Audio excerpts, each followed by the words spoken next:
वफ़ाक़ी घरू वज़ीर राणा सनाउल्ला चयो आहे त इमरान ख़ान जे ऐलान कयल तारीख़ खां अॻु आर्मी चीफ जी मुक़ररी जो फ़ैसिलो थी चुको हूंदो। निजी चैनल सां ॻाल्हियूं कंदे राणा सनाउल्ला चयो त उहो लॉन्ग मार्च न पर रेंग मार्च आहे जेको रिढ़ी रहियो आहे। रावलपिंडी में तहरीक इंसाफ़ जी तारीख़ जो सभिनी खां नंढो इज्तिमा थींदो। हुन चयो त आर्मी चीफ जी जॾहिं बि मुक़ररी थी आहे अहिड़ी तरह जूं हालतूं पहिरियां कॾहिं बि नाहिनि थियूं। जॾहिं त आर्मी चीफ जी मुक़ररी ते इमरान न्याज़ी तमाशो लॻाइण जी कोशिश कई जंहिंमें हू नाकाम थियो।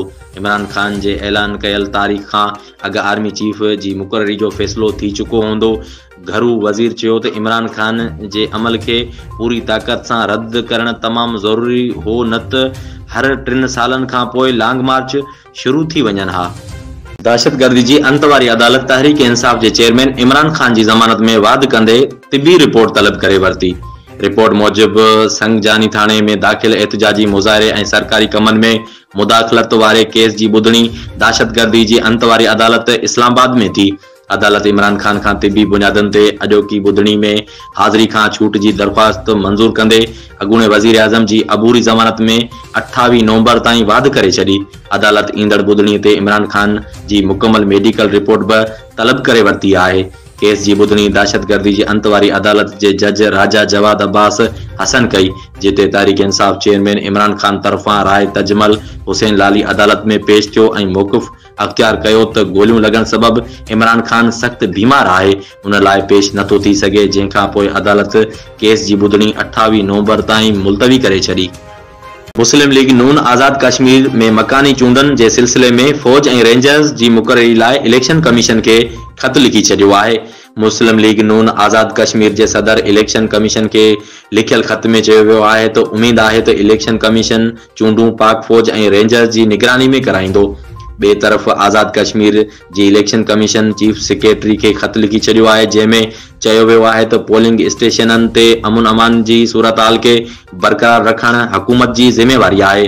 पोलिंग जे ॾींहुं सिक्योरिटीअ जूं ज़िम्मेवारियूं कंहिं ॿिए इदारे मथां नथा विझी सघूं।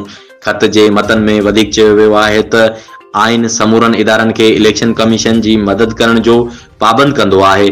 चूंडनि में जे लाइ घुर्बल सिक्योरिटी ॾियण जी रिपोर्ट इलेक्शन कमीशन ॾांहुं उमाणी वई आहे।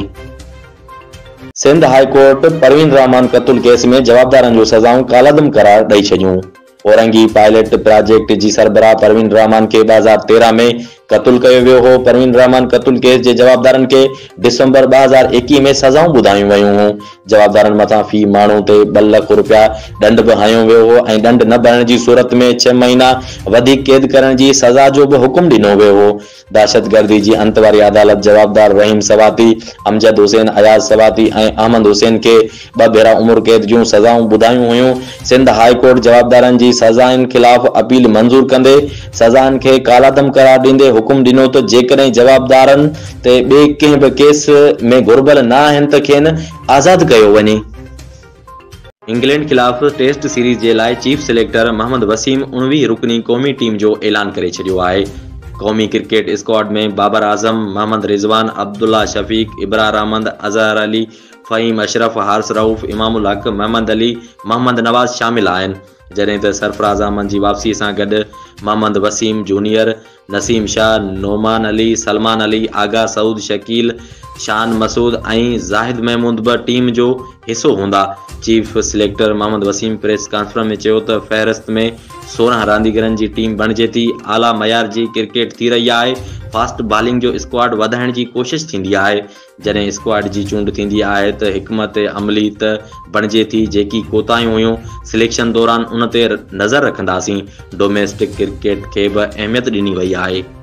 सुप्रीम कोर्ट अॻूणे सदर रिटायर जनरल परवेज़ मुशर्रफ मथां हमले जे जवाबदार राणा तनवीर खे आज़ाद करण जो हुकुम ॾेई छॾियो।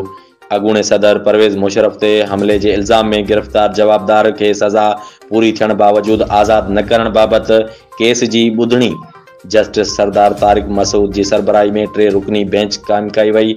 दरख़्वास्त गुज़ार जे वकील हिशमत हबीब चयो आहे त मुंहिंजो मोकल राणा तनवीर उम्र कैद जी सज़ा पूरी करे चुको आहे। सज़ा पूरी थियण बावजूदु राणा तनवीर खे आज़ाद न पियो कयो वञे। वकील हिशमत हबीब चयो त उम्र कैद जो मुदो 14 साल आहे।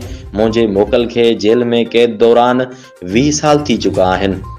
सुप्रीम कोर्ट वफ़ाक़ ऐं पंजाब जूं बरी थियण ख़िलाफ़ दाख़िल अपीलूं रद्द कंदे अॻूणे सदर परवेज़ मुशर्रफ मथां हमले जे जवाबदार राणा तनवीर खे आज़ाद करण जो हुकुम ॾेई छॾियो। अदालत ॿिन्ही धुरियुनि जा दलील ॿुधण खां पोइ फ़ैसिलो ॿुधाए छॾियो। यादि रहे त राणा तनवीर खे 2005 में सुप्रीम कोर्ट उमिरि क़ैद जी सज़ा ॿुधाई हुई। राणा तनवीर हुसैन खे 31 डिसंबर 2003 ते रावलपिंडी पंप हमले वारे केस में गिरफ़्तार कयो वियो हो ऐं अदालत ॾोह साबित थियण ते राणा तनवीर खे उमिरि क़ैद जी सज़ा ॿुधाई हुई।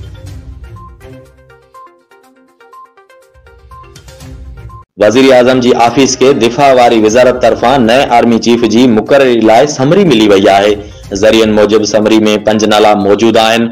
वज़ीर आज़म हाउस में आला सतही इजलास जारी आहे जंहिंमें अहम मुक़ररी समेत अहम मामलनि ते गौर कयो पियो वञे। नओं आर्मी चीफ 29 नवंबर ते पंहिंजे उहिदे जो चार्ज संभाले वठंदो। जनरल कमर जावेद बाजवा बतौर आर्मी चीफ 6 साल फर्ज़ अंजाम ॾियण खां पोइ 29 नवंबर ते रिटायर थी वेंदो। सीनियरिटी लिस्ट मूजिब lieutenant general Asim Munir, lieutenant general Sahir Shamshad Mirza, lieutenant general Azhar Abbas, lieutenant general Noman Mahmood ऐं लेफ्टिनेंट जनरल फैज़ हमीद मां को बि आर्मी चीफ ऐं chairman joint chiefs of army staff जो उहिदो संभाले सघे थो। लालची सौरे पारां जाटरे ते वहशाणो तशद्दुद। गंबट वासी 25 साला गुलशन गिलाल मीडिया आॾो पहुची पंहिंजे सौरे नाले अल्लाह बख्श कुंबर ऐं सालो तारिक कुंबर लाइ दाईंदे चयो त मां 4 साल पहिरियां लाड़काणे वासी सनम वल्द अल्लाह बख्श कुंबर सां शादी कई हुई, जंहिंमां मूंखे 2 न्याणियूं 3 साला अनम ऐं 1 साला एमन पिण आहे। पर मुंहिंजो सौरो अल्लाह बख्श कुंबर हिकु अहिड़ो लालची ऐं वाशी तबियत जो इंसान आहे जेको शादी खां वठी मूंखां पैसा वठंदो ईंदो हो। पर जॾहिं मां पैसा ॾियण खां इनकार कयो त मुंहिंजे साले नाले तारिक कुंबर मुंहिंजी घरवारी नाले सनम खे हिरासां करे मुंहिंजे घरां वठी वियो, जंहिंमें मुंहिंजे घर जा कागज़ ऐं घरवारी जा 4 तोला सोन ऐं कैश 2.5 लख रुपया पिण खणी वियो। ऐं जॾहिं चइनि नेक मर्दनि खे वठी पंहिंजे सहुरे जे घर ॾांहुं वियुसि त मुंहिंजो सहुरो ऐं सालो ऐं 2 नामालूम माण्हुनि मूं ते तशद्दुद कयो ऐं मुंहिंजी गाॾी 125 2021 मॉडल ऐं रोक 20,000 रुपया खसे मूंखे सख़्त ज़ख़्मी हालत में रवानो कयो ऐं उबतो मुंहिंजे ख़िलाफ़ प्रोपेगेंडा हलाइनि पिया।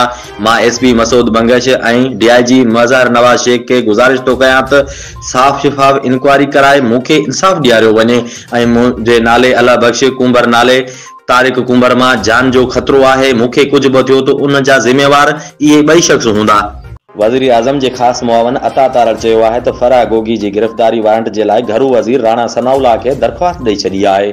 दहशतगर्दी जी अंत वारी अदालत 12 सहाफ़ियुनि सां ॻाल्हियूं कंदे अता तारड़ चयो आहे त पंजाब जो सभिनी खां वॾो धाड़ेल जेकॾहिं इंतकामी कार्रवाई करणु चाहे थो त बिस्मिल्लाह। उन वक़्त जे वॾे वज़ीर जे ऐवान में संदसि पुट रियल एस्टेट एजेंसी खोले रखी आहे। जेकॾहिं अव्हां खे ऐं अव्हां जे पुट खे हराम जे माल जी लत लॻल आहे त कार्रवाई करियो।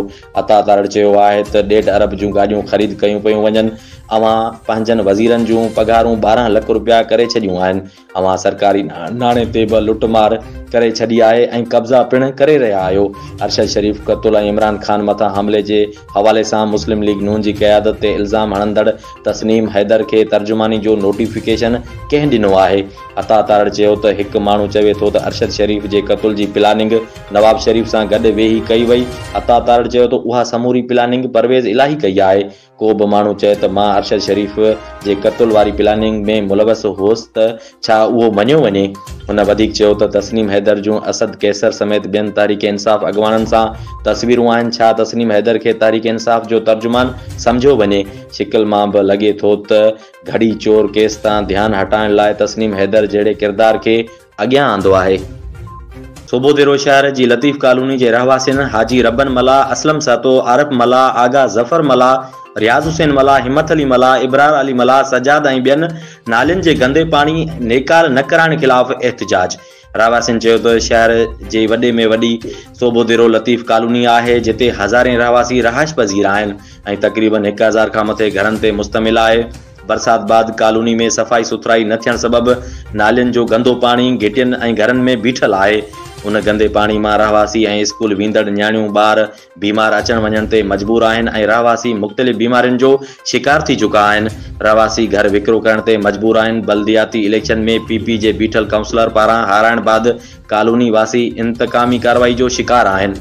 जेकी जानवरनि जी ज़िंदगी गुज़ारण ते मजबूर आहिनि। उन खां अॻु अहिड़ी हालत न हुई ऐं नालियुनि जी खाटी कराई गंदो पाणी निकाल करायो वेंदो हो। टाउन इंतज़ामिया ऐं पीपी जे लोकल क़यादत रहवासियुनि पारां केतिरा ई एहतजाज कया आहिनि, जिन अखियुनि ऐं कननि ते पटियूं ॿधी छॾियूं आहिनि। लतीफ़ कॉलोनी जो ड्रेनेज सिस्टम 40 साल पुराणो हुजण ऐं आबादी जी वीहोण ते वाध सबबु नेकाल सिस्टम जी कैपेसिटी घटि हुजण सबबु रहवासी परेशानियुनि खे मुंहुं ॾियनि पिया। रहवासियुनि chief justice Sindh high court PP chairman Bilawal Bhutto Zardari वज़ीर आला सिंध खे अपील कई आहे त लतीफ़ कॉलोनी वासियुनि खे जीअण जो हक़ ॾियारियो वञे। असांजे कॉलोनीअ मां वॾो मसइलो आहे मेन नाले जी तक़रीबन 15-20 सालनि खां वठी खाटी न थी आहे ऐं उन जे करे जेको आहे असांजो पाणी निकाल नथो थिए। ॿियो त असां वटि वॾो मसइलो इहो आहे त 15-20-30 साल हीअ पुराणी कॉलोनी आहे। जॾहिं हिते ड्रेनेज जो सिस्टम ठहियो, नालियूं ठहियूं, उन वक़्तु असांजी कॉलोनी जी आबादी घटि में घटि 70 खां 80 घर हुयो या 100 छिके। हिन वक़्तु असांजी कॉलोनी 600 खां 700 घरनि ते मुश्तमिल आहे। सूबे देरे जे वॾे में वॾी कॉलोनी लतीफ़ कॉलोनी आहे, जंहिंमें जेको आहे साईं मोहसिन शाह महले जे पाणीअ जो बि नेकर आहे, जलाली महला जो बि हेॾे नेकर आहे। उन खां अलावा बिंडी रोड सां जेको मेन नालो अचे थो उन जो बि नेकर जेको आहे असांजे लतीफ़ कॉलोनीअ में आहे। ऐं असांजे नालियुनि जी एतिरी कैपेसिटी न आहे, नालियूं तमामु नंढियूं।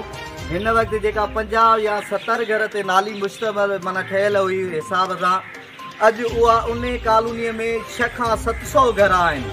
हाणे तव्हां ॿुधायो त हीउ पाणी निकिरे काॾां? असांजे कॉलोनीअ जे नालियुनि जी कैपेसिटी नंढी आहे, जंहिंजे करे हिकु त पाणी ओवरफ्लो थिए थो। ॿियो असां लाइ वॾे में वॾो मसइलो इहो आहे त